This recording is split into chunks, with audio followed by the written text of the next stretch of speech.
Parents మెచ్చిన university సంకల్ Chand Patel university Gujarat.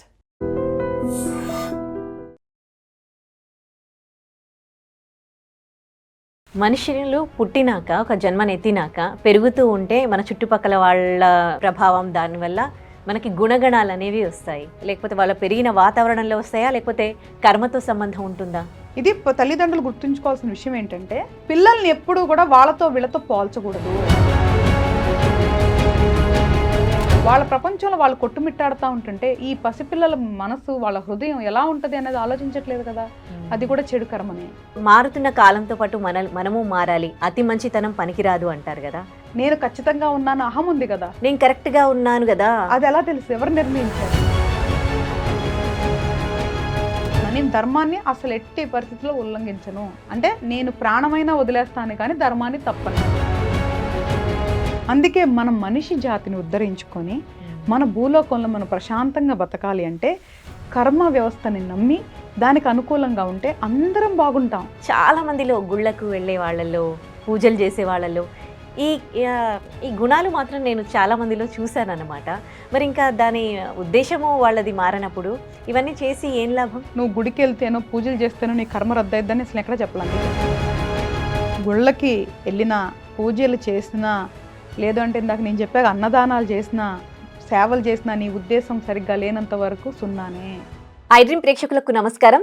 ధర్మ versus కర్మ సిరీస్కి స్వాగతం.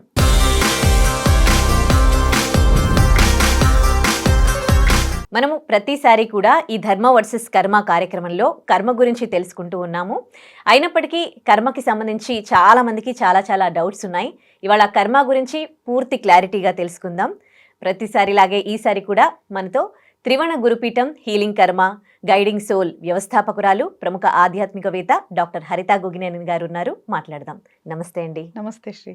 మనుషులు పుట్టినాక ఒక జన్మనెత్తినాక పెరుగుతూ ఉంటే మన చుట్టుపక్కల వాళ్ళ ప్రభావం దానివల్ల మనకి గుణగణాలు అనేవి వస్తాయి. అంటే వాళ్ళు మంచి క్యారెక్టరా, లేకపోతే వాళ్ళకి కోపిస్టియా, లేకపోతే ఇవన్నీ కోపము, ఇవన్నీ ఈ ఫీలింగ్స్ ఉంటాయి కదా, ఎమోషన్స్ అనేవి. సో వాళ్ళ పెంపకంలో వస్తాయి కదా. అవి పెంపకంలో లేకపోతే వాళ్ళ పెరిగిన వాతావరణంలో వస్తాయా, లేకపోతే కర్మతో సంబంధం ఉంటుందా? ఎవరైతే మనం ఇప్పుడు పుట్టుతారో తల్లి, వాళ్ళ గుణగణాలు ఇట్లా ఉండాలని కొన్ని నిర్ధారించబడతాయి, కొన్ని పరిసరాల వల్ల కూడా వస్తాయి. అదే కదా మనం అనేది. ఇప్పుడు నేనేమని చెప్పాను కిందాక, ఈ ఒక పరిస్థితి వచ్చినప్పుడు ఎలా నువ్వు దానికి రియాక్ట్ అవ్వాలో అదే నువ్వు. దాని నుంచే కదా ఫలితాలు వచ్చేది. అంటే కొన్ని మన చేతుల్లో ఉంటాయి. ఇప్పుడు ఒక మనిషి నిన్ను మనం తిట్టాడు, ఇప్పుడు ఆ మనిషిని తిట్టాలా, కొట్టాలా, క్షమించాలా ఎవరి చేతుల్లో ఉంటుంది? మన చేతుల్లోనే ఉంటుంది. అలాంటి చాలా వరకు మన చేతుల్లో ఉంటాయి. ఇప్పుడు నువ్వు చెప్పిన ఏదైతే వ్యక్తిత్వం అనేది పరిసరాల చేతుల్లో కూడా ఉంటాయి, ముఖ్యంగా తల్లిదండ్రుల చేతుల్లో. ఇది తల్లిదండ్రులు గుర్తుంచుకోవాల్సిన విషయం ఏంటంటే, పిల్లల్ని ఎప్పుడూ కూడా వాళ్ళతో వీళ్ళతో పోల్చకూడదు. నువ్వు ఇట్లాగా అన్నప్పుడు నువ్వు చెప్పిన ఆ వ్యతిరేకత, ఆ చెడు స్వభావం అనేది పిల్లల్లో చిన్నగా పెరుగుతుంది. ఎప్పుడు కూడా పిల్లల్ని ఎవరితో పోల్చొద్దు. ఈ ప్రపంచంలో ఎవరిలాగా ఉండాల్సిన అవసరం లేదు. ఎవరికి వాళ్ళే. నువ్వు నేను కలిసి జీవించాలంటే నిన్నుగా నేను అంగీకరించాలి, నువ్వు నన్నుగా అంగీకరించాలి. అది తల్లిదండ్రులైనా, భార్యాభర్తలైనా, స్నేహితులైనా, ఏ బంధమైనా సరే ఎవరిలాగా వాళ్ళు ఉండాలి. ఒకరిని ఒకరు మోసం చేసుకోకూడదు, ఇబ్బంది పెట్టకూడదు. అప్పుడు వరకు మనం ప్రకృతి ధర్మాన్ని పాటిస్తున్నట్లే. ఏదైతే ఒక ఇంట్లో భార్యాభర్తలు గొడవ పడతా ఉంటారు, వాళ్ళ ఇష్టానికి, వాళ్ళ కోపాలకి, వాళ్ళ ఆవేశానికి, అది పిల్లల మీద ఎంత ప్రభావం చూపిస్తుంది అనేది వాళ్ళు ఆలోచించరు. అంటే వాళ్ళు చాలా చెడు కర్మను పోగేసుకున్నట్లే. ఎందుకంటే ఒక బిడ్డలకి మార్గదర్శనం కావాల్సిన తల్లిదండ్రులు, గురువులు కావాల్సిన తల్లిదండ్రులు వాళ్ళ స్వార్థాలతో, వాళ్ళ అహాలతో, వాళ్ళ ప్రపంచంలో వాళ్ళు కొట్టుమిట్టాడుతూ ఉంటుంటే ఈ పసిపిల్లల మనసు, వాళ్ళ హృదయం ఎలా ఉంటుంది అనేది ఆలోచించట్లేదు కదా. అది కూడా చెడు కర్మనే. వాళ్ళ అలవాట్లు కూడా పిల్లల మీద ప్రభావం చూపిస్తూ ఉంటాయి. రోజు ఒక తండ్రి ఇంటికి తాగి వస్తూ ఉంటాడు, తల్లి చక్కగా తిరిగి వస్తూ ఉంటుంది ఆవిడకి నచ్చిన బట్టలు వేసుకొని. పిల్లలు కూడా అలాగే చాలా వరకు తయారయ్యేదానికి అవకాశం ఉంటుంది. కానీ ఇక్కడ పిల్లలు కూడా ఏం నిర్ణయించుకోవాలి అంటే, ఇలా అయితే జీవితం ఇలా ఉంటుంది కాబట్టి అలా అవ్వకూడదు అని కూడా వాళ్ళు స్వతహాగా నేర్చుకొని కొన్ని మారాలి. కాకపోతే చిన్న పిల్లలు కదమ్మా, అందరూ ఒకేలాగా ఉండదు. ఆల్రెడీ వాళ్ళ గ్రహాలు బలహీనంగా ఉండి కుటుంబం బలహీనంగా ఉన్నప్పుడు ఎలా వాళ్ళు ఇదవుతారు చెప్పు? ఉమ్, చాలా మంది యోధుల్ని తయారు చేసే వాళ్ళల్లో తల్లిదండ్రుల పాత్ర చాలా ఉంటదమ్మా. ఉమ్, ఇప్పుడు ఛత్రపతి శివాజీ 15 ఏళ్ళకి యుద్ధం చేసి గెలవటం ఏంటి చెప్పు నువ్వు? ఉమ్, వాళ్ళ తల్లి తల్లి, పాత్ర ఎంత అవును, ఉంది మన అవును. చరిత్రలు చెప్తున్నాయిగా. అలాగే ప్రతి బిడ్డ వెనకాల తల్లిదండ్రుల పాత్ర మంచి అయినా చెడైనా చాలా వరకు ప్రభావితం ఉంటుందమ్మా. తల్లిదండ్రులుగా వాళ్ళ ధర్మం పాటించటమే వాళ్ళది ఫస్ట్ ముఖ్యమైన పని. అది కాదని చెప్పి మిగతా అన్నిట్లో శ్రద్ధ పెట్టి వీళ్ళకి ఫోన్లు, గ్యాడ్జెట్లు, టీవీలు ఇస్తున్నారు కదా తల్లి, అది కూడా చెడు కర్మనే. ఇప్పుడు చాలా పెద్ద చెడు కర్మ అదే ఇప్పుడు నడుస్తుంది మనకి. ఇప్పుడు మన జనరేషన్లో నడిచే పెద్ద చెడు కర్మ అదే. ఉమ్, వాళ్ళ భవిష్యత్తు ఏంటి తల్లి? వాటికి బానిసైపోయి వాళ్ళ వాళ్ళ వాళ్ళ మైండ్ ఎలా పనిచేస్తుంది తల్లి? ఉమ్, వాళ్ళ జీవితం ఏంటి? అదే మంచి పుస్తకాలు ఇవ్వు, కలర్ బుక్స్ ఇవ్వు, లేదా యాక్టివిటీస్ పెట్టించు. నువ్వు బిజీగా ఉంటున్నావా, వాళ్ళని కూడా వాళ్ళకి తగ్గట్టుగా కొన్ని పనులు అప్పగిచ్చి వాళ్ళని కూడా చూసుకుంటూ నీ కర్తవ్యాన్ని నువ్వు నెరవేర్చు. వాళ్ళకి భవిష్యత్తును చిన్నప్పుడే నలిపేస్తుంటే ఇంకా రేపు పెద్ద అయిన తర్వాత ఎలా ఉంటుంది తల్లి? ఈరోజు రేపు నువ్వు చూస్తుంటే మొత్తం కూడా క్రూరత్వమే అయిపోయింది. అవును. అసలుకి ఇప్పుడు ఈ రోజు రేపు ఎంత వైలెన్స్, ప్రతిదానికి కొట్టుకోటాలు, చంపుకోటాలే. ఇంతకుముందు మనం గొడవలైన బయటకు వచ్చినాయి అంటేనే చాలా వింతగా ఉండేది. ఇప్పుడు ప్రతిదానికి రెండో పెళ్లి చేసుకుందని చంపేయటం, ఉమ్, ఇష్టపడలేదు అంటే చంపేయటం, అవును. మనం వేరే వాళ్ళని ఇష్టపడ్డారంటే చంపేయటం. ఎక్కడికి వెళ్తున్నామమ్మా? ఇదే వీటికి చాలా తీవ్ర కర్మలు ఉంటాయి. ఉమ్, కాబట్టి కర్మ అనేది ఒక వ్యవస్థ. తర్వాత ఇందాక నేను చెప్పాను కదా తల్లి, స్వర్గం నరకం. ఉమ్, స్వర్గం నరకం అనేది ఫైనల్ డెస్టినేషన్ కాదు. అందరూ అంటారు స్వర్గం నరకం ఉన్నప్పుడు మళ్ళీ ఎందుకు ఇక్కడ మనం ఇవన్నీ అనుభవిస్తున్నాం, అవును, కర్మ అనేది ఏంటి అవును, అంటారు. అవును. కర్మ అనే వ్యవస్థలో స్వర్గం నరకం అనేది రివార్డ్స్, అంటే బహుమతులు, శిక్షలు. ఓకే. అంటే మనం చేసిన ఈ భూలోకం ఇది భూమి కదా తల్లి. ఉమ్, భూమి అనేది మనం ఒక క్లాస్ రూమ్ అనుకో, ఉమ్, కర్మ అనేది ఒక ఎడ్యుకేషన్ సిస్టమ్ అనుకో, ఓకే. వ్యవస్థ. నువ్వు చదువుకుంటున్నావు, మధ్యలో నువ్వు ఎగ్జామ్స్లో అద్భుతమైన మార్కులు వచ్చినాయి నీకు, అప్పుడు నిన్ను రివార్డ్ ఇచ్చి అవును. అవార్డు ఇస్తారు కదా. అవును. గ్రాడ్యుయేషన్ ఇస్తారా? ఇవ్వరు కదా. నీదేదైతే ఫైనల్ గ్రాడ్యుయేషన్ ఉందో అది మోక్షం. ఓకే. అర్థమైందా తల్లి? ఉమ్, నువ్వు లేట్కి వెళ్ళావు అనుకో, లేదా ఏదైనా మిస్బిహేవ్ చేసావు అనుకో, ఏం చేస్తారు? మనకి పనిష్మెంట్ ఉంటుంది. దానివల్ల నీకు రాదు కదా, ఫైనల్ కంప్లీట్ అవ్వవు కదా, అవును. అది పనిష్మెంట్ అంటే శిక్ష. ఉమ్, దానివల్ల నువ్వు గ్రాడ్యుయేషన్ కంప్లీట్ చేయలేవు. అవును. అంటే నీకు మధ్యలో వరం వచ్చినా, బహుమతి వచ్చినా, శిక్ష వచ్చినా నువ్వు కంప్లీట్ చేయలేదు కదా. అవి మధ్యలో తాత్కాలికమైన రివార్డ్స్ లాంటివే. ఉమ్, అది ఇక్కడే మనం అనుభవించవచ్చు స్వర్గం నరకం అనేది, లేదా బాహ్య ప్రపంచం ఉండొచ్చు. ఎందుకంటే మనకి కొన్ని చోట్ల బాహ్య ప్రపంచం ఉందని చెప్పబడింది, ఇక్కడే అనుభవిస్తాము అని కూడా చెప్పబడింది. మంచి ఏదైతే నువ్వు ఇప్పుడు అన్నావు చూసా, మన పుణ్యం ఏదైతే మంచి పనులు అంటే నిస్వార్థ సేవ చేస్తే పుణ్యం వస్తుంది కదా. ఉమ్, అందుకనే మధ్యలో వెకేషన్, స్వర్గం అనేది నీకు ఒక వెకేషన్ ప్లేస్ లాగా. ఉమ్, ఇప్పుడు నువ్వు మంచిగా బోల్డంత కష్టపడి పని చేస్తున్నావురా, చక్కగా ఏ గోవాకు వెళ్ళి ఎంజాయ్ చేసి వస్తావు, అదే స్వర్గం. ఓకే. ఉమ్, అదేనా తల్లి? ఏదో పాపాలు చేస్తున్నాం, దానికి పనిష్మెంట్స్ ఉంటాయి కదా, నరకం. ఉమ్, అదే ఇప్పుడు నరకంలో అట్లా చేశారు ఇట్లా చేశారని మన గరుడ పురాణంలో చెప్పబడి ఉంటది. ఉమ్, అలాగే ఇక్కడే కొన్నిసార్లు మనం అనుభవిస్తూ ఉంటాం, అవును. ఉమ్, దానికి మనం చేసిన తప్పులకే శిక్ష అనుభవిస్తూ ఉంటాం. అదే స్వర్గం నరకం ఎక్కడ లేవు, ఇక్కడే ఉంటాయి అని అంటారు అంటారు ఇదే కదా. అన్నమాట. ఇదే ఉదాహరణ. ఇప్పుడు బోల్డంత డబ్బు ఉంది, లోపల మనశ్శాంతి లేదు, ఉమ్, అదే నరకం. పూరి గుడిసెలో ఉన్నారు, చాలా సంతోషంగా ఉన్నారు, అది కూడా స్వర్గమే. ఓకే. అంటే ఈరోజు ఆరోగ్యంగా ఉండి చక్కగా 2 పూటలో 3 పూటలో తృప్తిగా తిని అది బాగా అరాయించుకొని కంటి నిండా నిద్రపోవటం కంటే మించిన స్వర్గం ఏముంటుంది తల్లి? కరెక్ట్. మనశ్శాంతికి మించిన స్వర్గం లేదు. కాబట్టి ఈ వ్యవస్థలో ఇవి ఓన్లీ ఫైనల్ డెస్టినేషన్ కాదు. ఈ స్వర్గం నరకం అనేది కర్మ వ్యవస్థలో అవి కూడా భాగాలే. అవి మనకి చివరి స్థానాలు కాదు. ఈ కర్మ వ్యవస్థలో చివరి స్థానం అంటే మోక్షమే. ఇంకా మధ్యలో ఇంకా ఎక్కడా లేదు. ఆ మోక్షం పొందే వరకు ఇది అవ్వాల్సిందే. వెరీ సింపుల్ రా. ఇంకొక ఉదాహరణ కూడా చెప్తే ఇంకా అర్థం కావటానికి. ఎందుకంటే ఈరోజు ఇది చూసిన తర్వాత ఇంకా కర్మ గురించి ఒక అవగాహన రావాల్సిందే. ఇప్పుడు మంది న్యాయ వ్యవస్థ ఉంది. ఒకళ్ళు దొంగతనం చేశారు, దొంగతనం చేసిన దానికి వాళ్ళకి ఆధారాలు దొరికింది, శిక్ష పడింది. శిక్ష పడితే లోపలికి జైల్లోకి వెళ్తారు కదా, అది నరకం అనుకో. జైల్లోకి వెళ్ళిన తర్వాత 1 సంవత్సరం 2 సంవత్సరాలు ఉండి బయటకు వచ్చారు. ఇప్పుడు శిక్ష పడినంత మాత్రాన వీళ్ళకి ప్రమోషన్ కానీ వాళ్ళకి క్యాన్సిలేషన్ జరిగిద్దా జరగదా? జరుగుతుంది అనుకుంటున్నాను. వాడి ఉద్దేశం మారినంత వరకు ఎలా జరుగుతుంది? కర్మకి కావాల్సింది ఉద్దేశం, ఓకే, శరీరం కాదు. కర్మకి కావాల్సింది నీ ఉద్దేశం. నేను దొంగతనం చేశానే అని బాధపడి ఇంకెప్పుడు చెయ్యకూడదే అని బయటకు వచ్చాడు అనుకో, ఓకే, అప్పుడు తను మంచి మార్గంలోకి వెళ్ళినట్లు దానికి మంచి ఫలితాలు వస్తాయి. అబ్బా ఈసారి దొరికాము, ఇంకొకసారి దొరకకుండా చేద్దాము అనుకుంటాడు. అప్పుడు ఉద్దేశం మారలేదు కదా, శిక్ష పడిన ఉద్దేశం మారదు కదా. అదే నరకంలో కూడా శిక్షలు అనుభవించిన వాళ్ళకి ఉద్దేశాలు మారవు కాబట్టి వాళ్ళు మళ్ళీ జన్మనెత్తుతారు. అందుకే స్వర్గం నరకం అనేది ఫైనల్ డెస్టినేషన్స్ కాదు, అవి టెంపరరీ వెకేషన్స్ లాంటివి. ఓకే, సో మీరు కర్మని అనుభవించాలి, ఎవరిని బాధ పెట్టొద్దు ఇవి చెప్తూ ఉన్నారు. ఓకే, కొంతమంది చాలా మంచి మనుషులు ఉంటారు, చాలా ఎమోషనల్ ఫీలింగ్స్ ఉంటాయి, వాళ్ళు ప్రతి ఒక్కరితో కనెక్ట్ అవుతారు. కానీ అలాంటి వాళ్ళు ఎవరు ఏమైనా కానీ ఏమన్నా అన్నా కానీ తీసుకోలేరు. అంటే అందరూ ఒకలా ఉండరు, కొంతమంది స్ట్రైట్ ఫార్వర్డ్ ఉంటారు, హర్ట్ చేస్తూ ఉంటారు. సో మారుతున్న కాలంతో పాటు మనము మారాలి, అతి మంచితనం పనికిరాదు అంటారు కదా. అప్పుడు అతి బాధపడేది ఈ అతి మంచితనం ఉన్నవాళ్లే కదా. సో స్మార్ట్గా ఉన్న వాళ్ళతో వీళ్ళు కూడా స్మార్ట్గా ఉండడంలో అదేం తప్పు కాదు కదా. కర్మ సిద్ధాంతం అది తప్పు అని ఏం చెప్పట్లేదు కదా. నువ్వు చెప్పిన దాంట్లో అహం ఉంది కదా, నేను మంచి, నేను ఖచ్చితంగా ఉన్నాను అహం ఉంది కదా, నేను కరెక్ట్గా ఉన్నాను కదా. అది ఎలా తెలుసు? ఎవరు నిర్ణయించారు? ఎవరు వచ్చానా సర్టిఫై చేశారా? నేను ఎవరిని బాధ పెట్టట్లేదు, మనుషులు అనే వాళ్ళు ఎవరు ఉండరు తల్లి. ఇప్పుడు నీకు ఒక చిన్న ఉదాహరణ చెప్తాను. ఇప్పుడు నేను లెగిసిన తర్వాత పడుకునే వరకు నా జీవితంలో చాలా రకాల పనులు ఉంటాయి.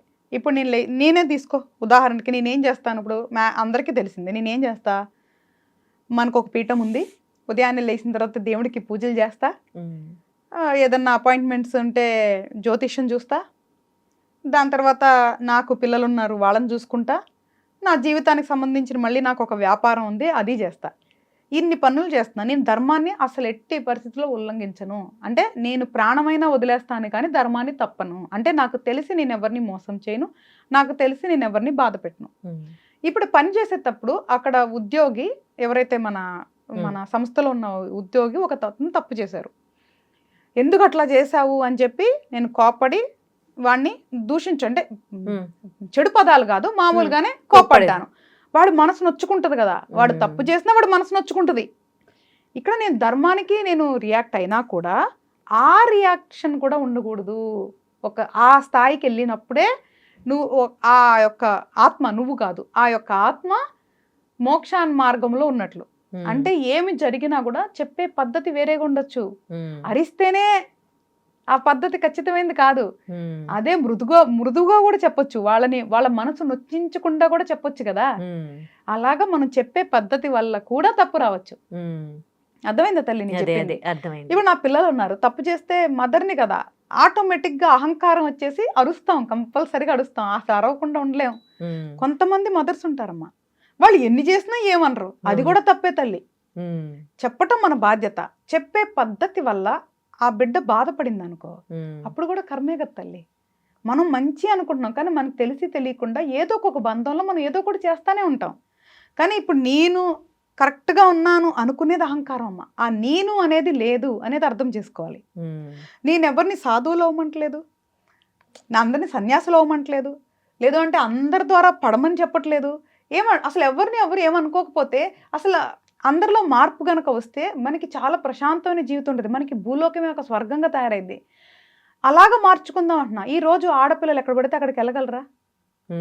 లేదు కదా తల్లి. మరి అలాంటి సమాజంలో మనం బతుకుతున్నాం కదా. అదే మంచి మనుషులు అందరూ, ప్రతి ఒక్కళ్ళు ఎవరికి అన్యాయం చేయకూడదు, ఎవరిని ఇబ్బంది పెట్టకూడదు అని ఎవరికి వాళ్ళు ఒక్కొక్కరుగా మారిపోయి సమాజం మారిపోతే అందరూ ఎంత ప్రశాంతంగా తిరగచ్చు, ఎంత సంతోషంగా ఉండొచ్చు. ఇదెందుకు ఆలోచించట్లేదు మనం?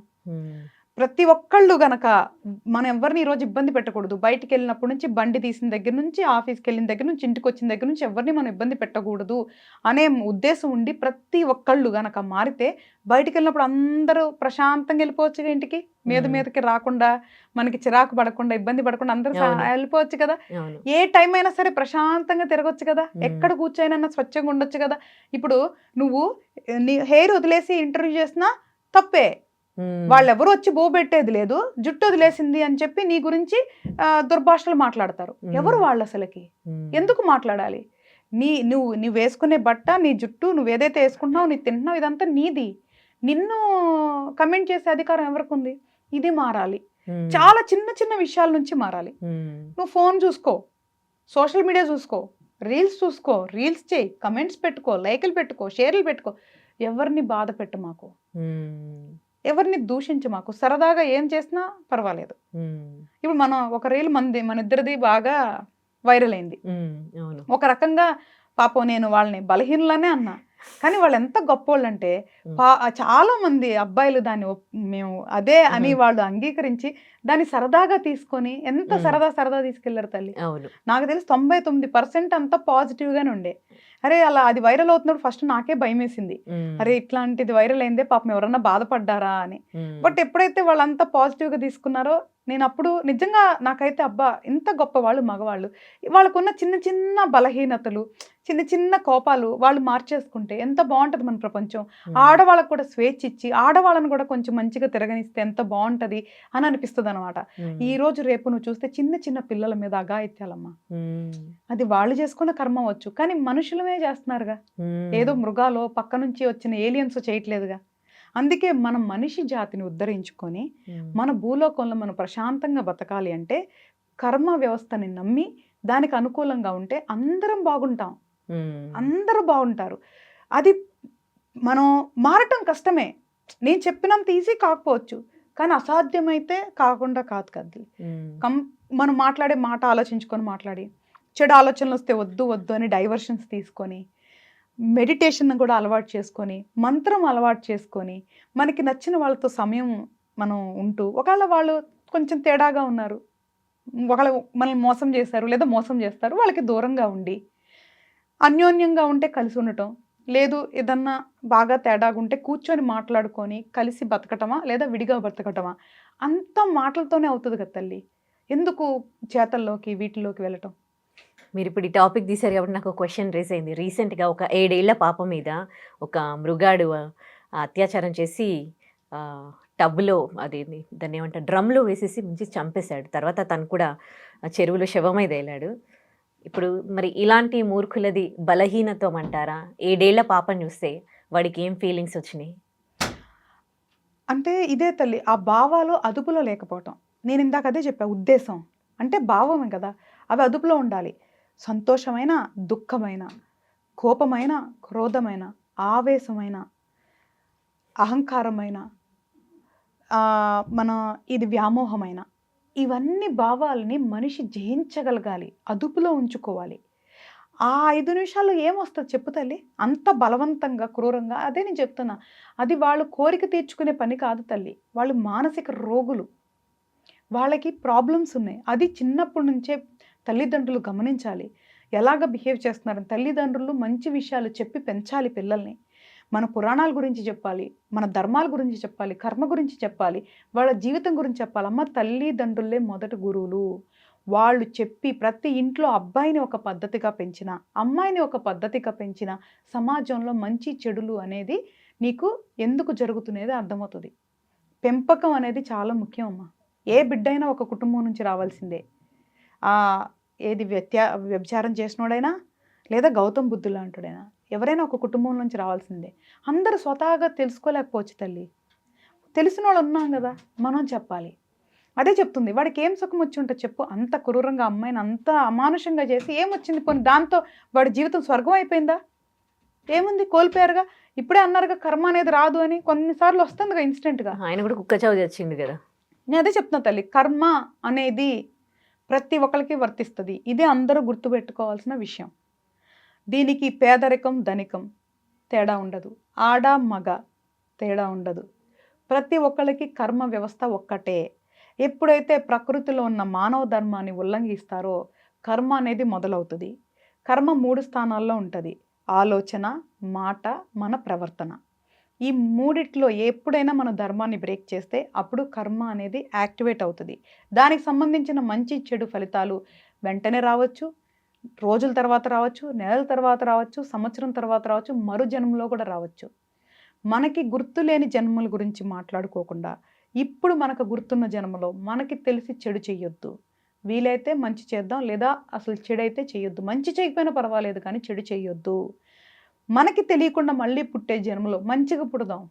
ఈ బంధాలు బాధల నుంచి విముక్తి పొందుదాం. మన భూలోకాన్ని స్వర్గంగా మార్చుకోవచ్చు. అందరం గనక ఒక వ్యవస్థగా దీన్ని తీసుకొని మనం అందరం కలిసికట్టుగా పనిచేసి మన మానవ జాతిని పెంపొందించుకుంటే ఎన్నో చేయొచ్చు తల్లి. దేశంలో ఎవరెవరో ఎన్నెన్నో కనిపెడుతుంటే మనోళ్ళు ఇలాంటివన్నీ చేస్తున్నారు. దీనికి న్యాయ వ్యవస్థ లోపం కూడా ఉంది తల్లి. అది ముఖ్యమంత్రులు, ప్రధానమంత్రులు వాళ్ళు చూడాలి. వాళ్ళు ఎప్పుడైతే ఒక ఆడదానికి రక్షణ కల్పించలేని దేశం కూడా ఏం దేశం తల్లి? అలానే మగవాళ్ళకు కూడా రక్షణ లేని ప్రదేశాలు ఉండొచ్చు. నేను అదే చెప్తున్నా. ఒక మనిషిగా మాట్లాడదాం. ఒక మనిషికి రక్షణ లేన వ్యవస్థలో మనం బతుకుతున్నాం తల్లి. మళ్ళీ ఈ నాయకుల కోసం కొట్టుకుంటా ఉంటారు. వాళ్ళు ఏం త్యాగాలు చేశారో నాకు తెలియట్లా. అందుకనే మన పరిధిలో మనకి తెలిసి ఏ తప్పు చెయ్యకుండా కర్మ వ్యవస్థలో మనం పడకుండా మంచి జీవితాన్ని అనుభవించి మళ్ళీ జన్మ అంటూ ఉంటే మంచిగా పుట్టాలి. కాబట్టి మంచిగా ఉందాము, కర్మను అర్థం చేసుకోండి అని నేను చెప్తున్నాను. మీరు అదే ఉద్దేశం అనేసరికి కూడా నాకు ఒక క్వశ్చన్. ఈ మధ్య కాలంలో కర్మ గురించి బాగా అవేర్నెస్ వచ్చింది. కర్మ గురించి తెలుసుకుంటున్నారు అండ్ ధర్మం ఫాలో అవుతున్నారు, దేవుళ్ళ గుళ్ళకు వెళ్తూ ఉన్నారు, పూజలు పునస్కారాలు ఇవన్నీ కూడా పెరిగిపోయినాయి. కానీ దాని ముఖ్య ఉద్దేశం మనలో ఉన్న స్వార్థం, ఈర్ష్య, అసూయ ఇవన్నీ ఉండొద్దు అని. కానీ చాలామందిలో గుళ్ళకు వెళ్ళే వాళ్ళల్లో, పూజలు చేసే వాళ్ళల్లో ఈ గుణాలు మాత్రం నేను చాలా మందిలో చూశాను అన్నమాట. మరి ఇంకా దాని ఉద్దేశము వాళ్ళది మారినప్పుడు ఇవన్నీ చేసి ఏం లాభం? నువ్వు చూస్తే తల్లి, నేను ఇప్పుడు మనం చెప్పిన దాంట్లో ఎక్కడా కూడా నువ్వు గుడికి వెళ్తేనో పూజలు చేస్తేనో నీ కర్మ రద్దయిద్దని అసలు ఎక్కడ చెప్పాలి. అందుకనే గుళ్ళకి వెళ్ళినా, పూజలు చేసినా, లేదంటే ఇందాక నేను చెప్పాక అన్నదానాలు చేసినా, సేవలు చేసినా నీ ఉద్దేశం సరిగ్గా లేనంత వరకు సున్నానే. తప్పు చేసే వాళ్ళకి దైవం తోడు ఉంటుంది అంటాం మూర్ఖత్వం. అప్పుడు దైవం ఎందుకు అవుతుంది? ధర్మాన్ని పాటిస్తేనే దైవం అని ఖచ్చితంగా చెప్పబడింది. నువ్వు చూసిన సిద్ధ గురువులు కూడా అదే చెప్పారు. దైవం, ధర్మం ఇదే మానవ జాతికి రక్షణ. వాళ్ళు అహంకారంతో చేస్తున్నారు. నువ్వు చూస్తే చాలామంది దేవుడికి నేను అది ఇచ్చాను అంట. దేవుడికి నువ్వెవరు ఇవ్వటానికి? నాకు అర్థం కాదు ఏంటంటే అహంకారం ఎక్కడది? దేవుడికి నువ్వేంది ఇచ్చేది? నాకు అర్థం కావట్లేదు. నువ్వు చూస్తే తల్లి అహంకారం, నేను దేవుడికి అవి చేపించాము. ఏదన్నా చేస్తా కూడా చాలా షో ఆఫ్. అసలు అబ్బా వీడియోలు, దానికి ఫోటోలు, రీల్స్ ఎందుకు తల్లి?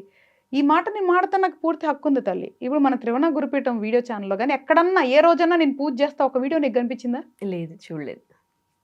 మనోళ్ళు కూడా నేను తీయొద్దనే చెప్పాను. నీకు గుర్తుంది లేదా? ఆ రోజు నేను పూజ చేసేటప్పుడు వచ్చినప్పుడు కూడా మన కెమెరా వాళ్ళని కూడా నేను తీయొద్దాను. ఎందుకంటే దైవత్వం అనేది ఒక భావం తల్లి.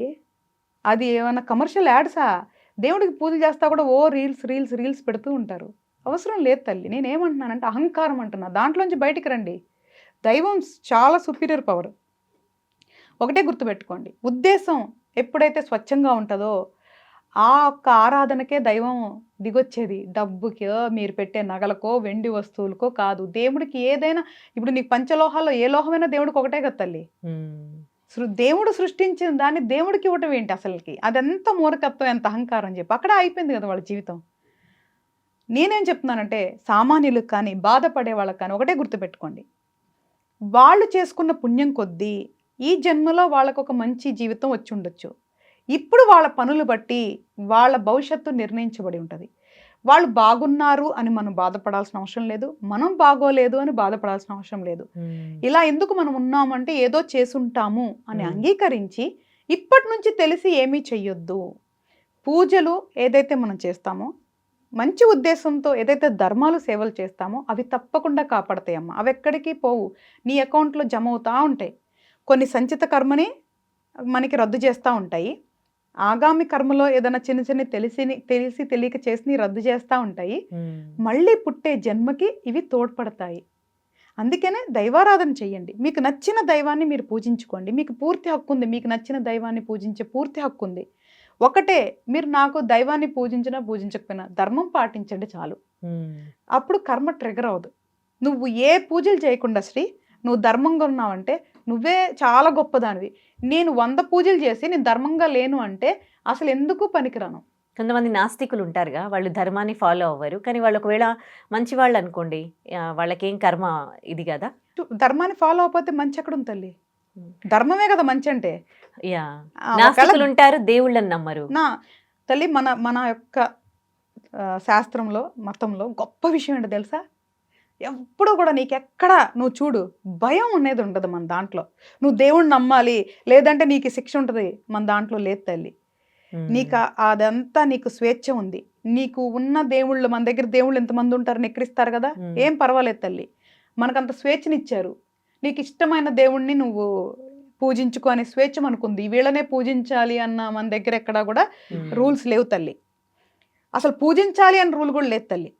నువ్వు ధర్మాన్ని పాటించు, నీ జీవితం బాగుంటుందని మన శాస్త్రంలోనే చెప్పబడింది. నిన్ను నువ్వు తెలుసుకో అని చెప్పబడింది. నువ్వు అసలు ఈ ఈ ప్రయాణం ఏంటి, నువ్వేంటో తెలుసుకో, అసలు నిజమేంటో తెలుసుకో అని చెప్పబడిన గొప్ప శాస్త్రం తల్లి. ఎందుకు తల్లి నీకు ఫారినర్స్ మన శాస్త్రాల్ని పొగుడుతున్నారు, లేదు అంటే అనుసరిస్తున్నారు? ఎవరు? మనం వెళ్ళేమన్నా చెప్పినామా? లేదు కదా. ఎందుకంటే మన దాంట్లో చాలా విషయాలు ఉన్నాయి తెలుసుకోవాల్సినవి. అవి తెలుసుకోమంటున్నారు. నువ్వు ఎవరు దేవుడు అనుకుంటే వాళ్ళే. దానికి అసలు విగ్రహారాధన అయితే కావాలంటే చేసుకో, లేకపోయినా పర్వాలేదు. మన దగ్గర ఎక్కడా కూడా రిస్ట్రిక్షన్స్ లేవు తల్లి. అదే ఇప్పుడు మైనస్ కూడా అయిందేమో, మన దగ్గర తెలీదు. మన దగ్గర ఎక్కడ బలవంతం లేదు తల్లి. నువ్వు దేవుణ్ణి నమ్మాలి, నువ్వు బలహీనంగా ఉండాలి, నమ్మకపోతే శిక్ష వస్తుంది, నరకం వస్తుంది, మన దగ్గర లేదు తల్లి. మనది గొప్ప అద్భుతమైన శాస్త్రం తల్లి, అర్థం చేసుకోండి. ఎవరైతే ఇప్పుడు చెప్తారు కదా, మత మార్పిడి చేస్తారు కదా తల్లి చాలామంది, మన మతం మీద కనుక మీకు నమ్మకం లేకపోతే నా దగ్గరికి రండి, నేను నిరూపిస్తా మన మతంలో గొప్పతనం ఏంటో. మన మతంలో మీరు ఏం సాధించుకోవచ్చో నేను చూపిస్తా మార్గం. అదే తల్లి నేను చేసే పని, మార్గం చూపించటమే. అందులో మీరు నడవండి, మీకు పూర్తి స్వేచ్ఛ ఉంటుంది తల్లి. ఇక్కడ ఎలాంటి నీకు ఏమంటారు బంధాలు, బాధలు ఏముండవు తల్లి. మన దగ్గర ఫ్రీ అంటే నువ్వు నిన్ను ప్రతి బంధం నుంచి ఫ్రీ చేసుకోమని చెప్పే శాస్త్రం తల్లి, గొప్ప శాస్త్రం ఇది. ప్రెసెంట్ పరిస్థితుల్లో ఈ కర్మను తెలుసుకోవాల్సిన ఆవశ్యకత ఏ మేరకు ఉందంటారు? పూర్తి స్థాయిలో ఉంది నాన్న. ఎందుకంటే ఇప్పుడున్న జనరేషను చాలా మంచి పిల్లలు ఉన్నారు నాన్న, కానీ వాళ్ళకి సరైన మార్గదర్శకులు లేక ఫోనులకి ఎడిక్ట్ అయిపోవటం, కొంచెం ఫిజికల్ వాటికి ఎడిక్ట్ అయిపోవటం, లేదు అంటే ఈ క్రూరత్వానికి ఇదైపోవటం జరుగుతుంది. ఇప్పుడున్న జనరేషన్ కనుక పూర్తి స్థాయిలో కర్మను అర్థం చేసుకొని ఎటు చెడు మార్గంలోకి వెళ్ళకుంటే అద్భుతాలు సృష్టించవచ్చు. మళ్ళీ వచ్చే జనరేషన్స్కి మార్గదర్శకాలు కావచ్చు. అందుకనే తెలిసి ఏ తప్పు చేయకండి, మీకు నచ్చినట్లే బతకండి. తెలిసి ఏ తప్పు చెయ్యొద్దు, తెలిసి ఎవరిని బాధ పెట్టొద్దు. ఎప్పుడైతే ఇది కనుక మీరు మొదలు పెడతారో అప్పుడే మీకు మంచి జరుగుతుంది. మీరు ఇంకో విషయం కూడా గమనించండి. ఇప్పుడు నేను, లేదు అంటే కొంతమంది గొప్ప వాళ్ళు ఉంటారు, వాళ్ళ దానికి ఎవరో కొంతమంది బ్యాడ్ కమెంట్స్ పెట్టారనుకో, వాళ్ళకి ఇన్స్టెంట్గానే రిజల్ట్స్ వస్తాయి తల్లి. కర్మను అర్థం చేసుకోవాలి అనుకుంటే మీరు ఎవరైతే చెడు కమెంట్స్ పెట్టుంటుంటారుగా, ఇప్పుడు నీ మీద పెట్టినా 100% వస్తాయి తల్లి. ఎందుకు? నువ్వు ఒక మంచి ఉద్దేశంతో ఇంటర్వ్యూ చేసావు, వాళ్ళు ఎవరిని నువ్వు బాధ పెట్టలేదు, నలుగురికి తెలిసే విషయాలు నా దగ్గర నుంచి రాబట్టి నలుగురికి పంచుతున్నావు అంటే నాతో పాటు నువ్వు కూడా ఈక్వల్గా చాలా గొప్ప పని చేస్తున్నావు మంచి విషయాలు తెలియజేయటంలో. నీ మీద ఎవరైనా చెడు కమెంట్స్ పెట్టారనుకో తల్లి, వాళ్ళకి చెడు తప్పకుండా తిరిగి వస్తుంది. వాళ్ళు ఆత్మ పరిశీలన చేసుకోవాలి. ఇది పెడతాం వల్ల నేనేం సాధించాను, దీనివల్ల నా కుటుంబానికి నాకు ఏదన్నా వస్తుందా, దీనివల్ల నా భవిష్యత్తు వస్తుందా, పోనీ మీ ఇంటి రెంట్ వచ్చిద్దా, ఏమొస్తుంది? అదే ఏమి చెడుగా పెట్టకపోయి ఉంటే. అంటే ఇది వాళ్ళ పైశాచిక ఆనందం అనుకోవాలా? వాళ్ళేంటి మరి? స్వచ్ఛంగా పైశాచిక ఆనందమే. ఒకరిని బాధ పెట్టి వాళ్ళు ఆనందం పొందుతూ ఉన్నారు. అదే వాళ్ళ ఆలోచన స్థాయిలో అలా ఉన్నారు. అందుకని ఆలోచనల నుంచే మార్పు జరగాలి. మన ఆలోచనలు స్వచ్ఛంగా ఉండాలి. చెడు వస్తే అమ్మ, మనం మనుషులం, చెడు ఆలోచనలు రావు అని నేను అంటలా. వచ్చినప్పుడు వాటిల్ని సప్రెస్ చేయండి, వాటిని అదుపు చేయండి అంటున్నా. చెడు ఆలోచనలు అదుపు చేసి మంచిగా ఉండాలి, మంచిగా ఉండాలి, మంచిగా ఉండాలని 1000 సార్లు అనుకోండి, మంచే జరుగుతుంది. మీ జీవితం బాగుంటుందని 1,00,000 సార్లు అనండి, ప్రకృతి వింటది, మంచే ఇస్తుంది. మంచి ఆలోచనలే మంచినిస్తాయి. ఇది మీరు ట్రై చేసి చూడండి. మీరు ఇప్పుడు చాలా పనులు చేస్తూ ఉంటారు కదా తల్లి, రకరకాల వంటకాలు చేస్తూ ఉంటారు, రకరకాల కాస్మెటిక్స్ యూజ్ చేస్తుంటారు, రకరకాల రీల్స్ చేస్తుంటారు కదా. మంచి ఆలోచనలు, మంచిగా బతకటం కూడా ప్రయోగం చేసి చూడండి, జీవితం ఎంత మంచిగా ఉంటుందో చూడండి.